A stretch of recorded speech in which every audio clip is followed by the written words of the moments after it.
अमीर तो पैसा जहाँ फेंकेगा वहाँ उसका इलाज है, बीएचयू ले लीजिए चाहे कहीं पर भी ले लीजिए। उनके करने से क्या उनके जो नीचे के अधिकारी हैं या नीचे के काम करने वाले हैं, क्या वो बातें सुन रहे हैं? बीएचयू आप चले जाइए, वहाँ पे मरीज नीचे चटाई बिछा-बिछा के लेटे रहते हैं, 2-2 3-3 दिन बाद उनको बेड मिलता है। कि मरीज से वो लोग व्यवहार कैसा करते हैं? दवा तो बहुत दूर की बात है, इलाज तो बहुत दूर की बात है। उनकी वो दवा उसी मेडिकल पे मिलती है जहाँ वो बताते हैं, क्योंकि डॉक्टरों का उसमें कमीशन जुड़ा रहता है। लेकिन गरीब महिलाएं अगर वहाँ पहुँचती हैं तो उनको कोई सुविधा नहीं मिलती। सामने लड़ाई होता है, मारपीट औरतें करती रहती हैं, वो सीधा सामने हाथ पे हाथ धर के खड़ी रहती हैं, बोलती हैं हमारा ये मामला ही नहीं है, जब थाने आएंगी तो देखेंगे।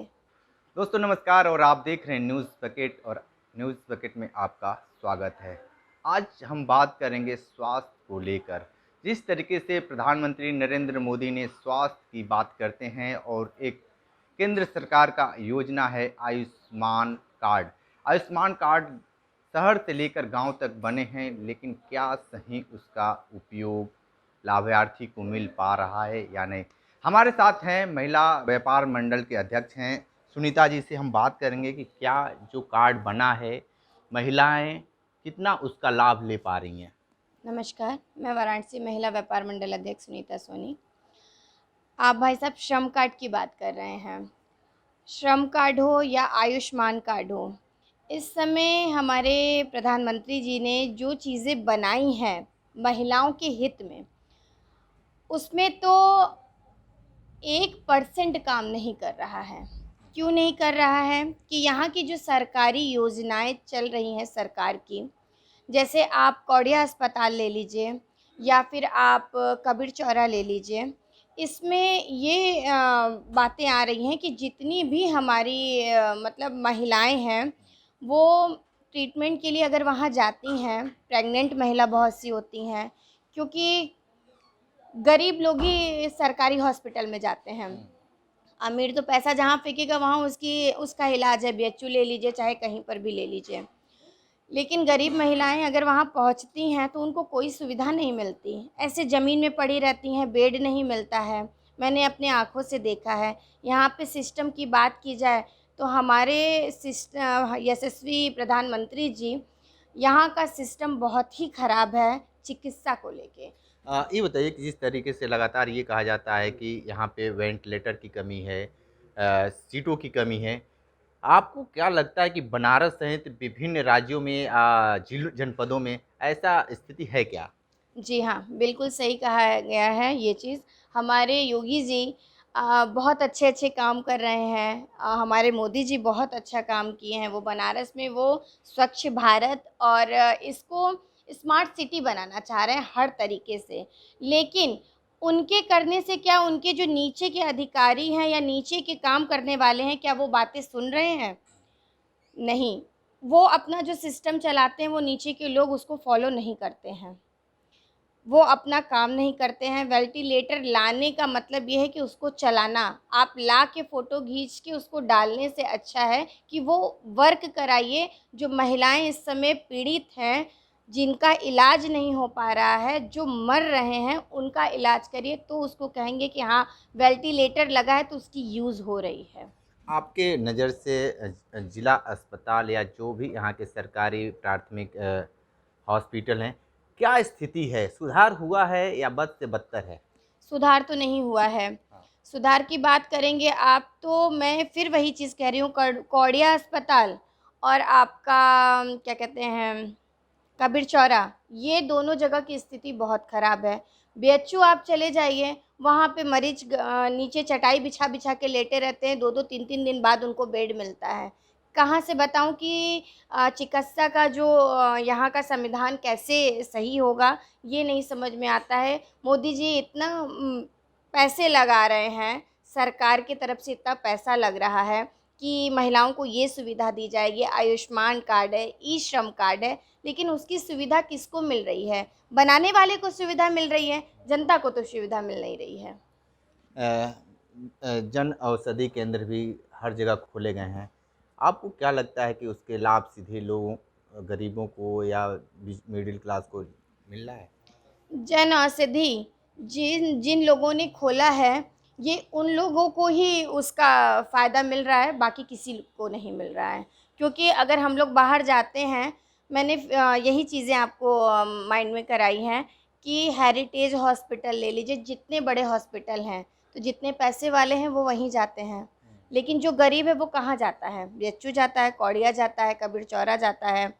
सरकारी हॉस्पिटल में इसलिए जाता है कि हमारा इलाज अच्छे से होगा। लेकिन वहाँ के लोग जाइए, वहाँ का व्यवहार क्या होता है, जब आप वहाँ पहुँचेंगे तो आपको समझ में आएगा कि मरीज़ से वो लोग व्यवहार कैसा करते हैं। दवा तो बहुत दूर की बात है, इलाज तो बहुत दूर की बात है। एक चीज़ ये बताइए कि दवा मूल्य को लेकर बहुत असमंजस रहता है, जैसे कि आपका किसी से संबंध या मेडिकल वाले से परिचय हो जाता है तो वहाँ पे वो दवा सस्ती मिलती है। वहीं कहीं और जाएँगी तो वही दवा दूसरे रूप में मिलता है। क्या लगता है कि ज़्यादा हिला-हवाली होता है मूल्य को लेकर? नहीं, मूल्य को लेके हिला-हवाली नहीं होता है। ये डॉक्टर का सब खेल रहता है। डॉक्टर अपनी स्लिप में ऐसे मतलब वो मेडिकल बताते हैं कि आप यहाँ जाइए, आपको वहीं पे उनकी वो दवा उसी मेडिकल पे मिलती है जहाँ वो बताते हैं। क्योंकि डॉक्टरों का उसमें कमीशन जुड़ा रहता है। कमीशन आप महिलाओं को या जेंट्स मतलब कोई भी वर्ग के लोग हों, मेडिकल लाइन में अगर हम दवा लेने जाते हैं, तो 10% तो हम लोगों को छूट मिलती है। लेकिन डॉक्टर को तो 25-25% का फ़ायदा मिलता है। वही अगर नीचे वर्ग के लोगों को दी जाए, जो महिलाएँ पीड़ित हैं या जेंट्स पीड़ित हैं, जो अपना दवा नहीं कर पा रहे हैं, उन लोगों को दी जाए, तो इससे ज़्यादा अच्छा क्या होगा? जो आप बात बता रहे हैं कि बहुत ऐसे डॉक्टर हैं जो कमीशन और तमाम तरीके की लुभावने बातें करते हैं।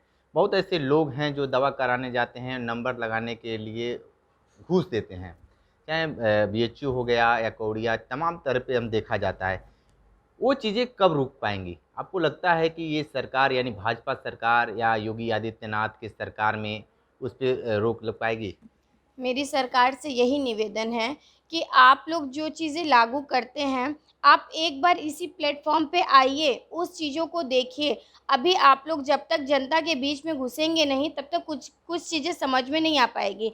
आप जब आते हैं, प्रधानमंत्री हमारे जब आते हैं या मुख्यमंत्री हमारे आते हैं, तो रोडें बहुत अच्छी खासी साफ़ हो जाती हैं, हॉस्पिटल चमकने लगता है, मरीज़ों को अच्छे से रखा जाता है, उस समय इलाज होता है। उनके जाने के बाद क्या होता है? वही मरीज़ ज़मीन में पड़े हुए मिलते हैं, वही कचरा का पूरा गली भरा रहता है। किस-किस चीज़ों पे सरकार को बोला जाए? सरकार तो अपना काम कर ही रही है, लेकिन नीचे के स्तर के लोग अपना काम अच्छे से नहीं कर रहे हैं। यानी आप सीधे तौर पे आरोप लगा रहे हैं कि जिला प्रशासन या जो उस टाइप के जो लोग हैं जो उस पे काम कर रहे हैं, प्रधानमंत्री नरेंद्र मोदी और योगी आदित्यनाथ लगातार काम कर रहे हैं। जी। लेकिन आप सीधे तौर पे यहाँ के जो जिला प्रशासन जो चला रहे हैं, वो कहीं न कहीं फ़ेल हैं, आपके नज़र। लेकिन आप ये बताइए कि क्या कुछ नया बदलाव हो जाए जिससे कि सभी लोगों को राहत मिल सके? नया बदलाव की बात तो ये है कि सबको बदलना पड़ेगा। देखिए, एक लोगों के करने से कुछ नहीं होता है जब तक हम खुद की सोच अच्छी नहीं करेंगे।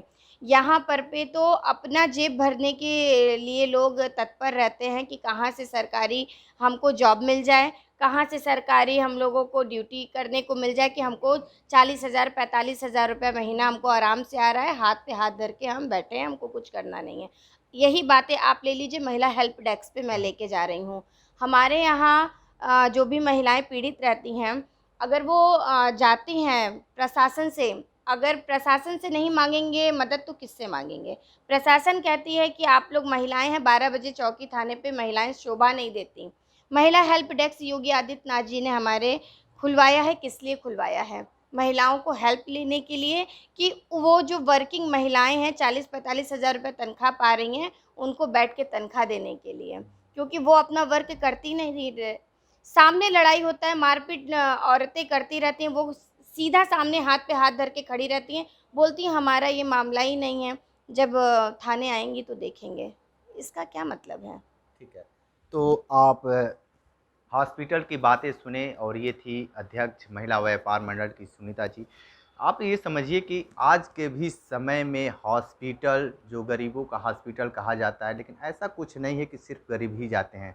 हर प्रकार के लोग जाते हैं। जिस तरीके से कोविड का जो दौर चल रहा था उस समय सारे सरकारी हॉस्पिटल मर्जियों से भरा हुआ था। प्राइवेट का तो समझिए क्या हाल था। मोटी रकम प्राइवेट हॉस्पिटल ने जो कोविड के मरीज थे उनसे वसूले गए। लगातार ये रिपोर्ट हम ग्राउंड जीरो से दे रहे थे। हमारे साथ में रही न्यूज़ बकेट के साथ में दीजिए इजाज़त। नमस्कार। पेश है न्यूज बकेट हिंदी मासिक पत्रिका। पढ़ें इस महीने की पूरी खबर विस्तार से हमारे न्यूज बकेट की मैगजीन में। हमारी ई मैगजीन को मुफ्त में पढ़ने के लिए अभी लॉगिन करें www.newsbucket.in पर। इसके अलावा रोज की ताज़ा खबरों के लिए हमारे YouTube चैनल को तुरंत सब्सक्राइब करें।